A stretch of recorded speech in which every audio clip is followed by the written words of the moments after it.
गोल चक्कर काटता रहेगा, गोल चक्कर काटता रहेगा, गोल चक्कर काटता रहेगा। और ऐसे भी लोगों को हमने देखा है, ऐसे भी लोगों को हमने देखा है जो गोल चक्कर काटते रहे अपने सारी जिंदगी भर, सारी जिंदगी भर, सारी जिंदगी भर, सारी जिंदगी भर गोल ही चक्कर काटते रहे। और ऐसे भी लोगों को देखा है जिनके पास ज्ञान है, अस्पताल में है। एक प्रेमी है तो उसको बीमारी है, कैंसर है, अस्पताल में है, अस्पताल में है बेचारी।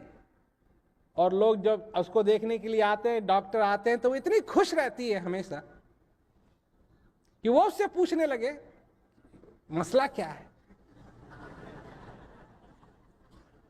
तुम इतने खुश क्यों हो। मतलब सारी नर्स, सारे डॉक्टर आके सत्संग सुनते हैं। और यही नहीं, जो प्रेमी डॉक्टर हैं उससे संपर्क करके वो सारे डॉक्टर, सारे नर्स प्रोग्राम रखना चाहते हैं अपने अस्पताल में कि मैं वहां आऊं और उनको सुनाऊं कि ये क्या चीज।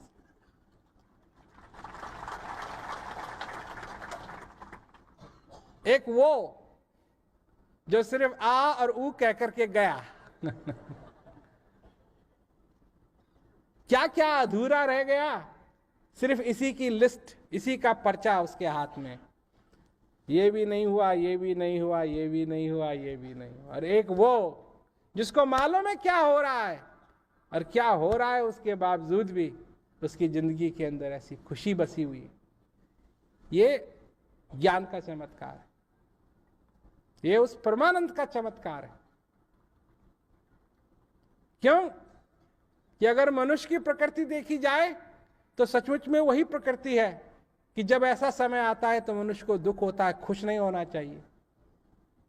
कम से कम आनंद की बात तो होनी ही नहीं चाहिए। परंतु सत्संग, भजन और सेवा में यह बात है कि वो अच्छे से अच्छे प्लान को भी बदल देती। जहां आनंद नहीं होना चाहिए वहां आनंद बसने लगता है। जो जिंदगी सुनसान होती है उसके अंदर बारिश होने लगती है। ये एक ही कहानी नहीं है, ऐसी कितनी कहानियां हैं।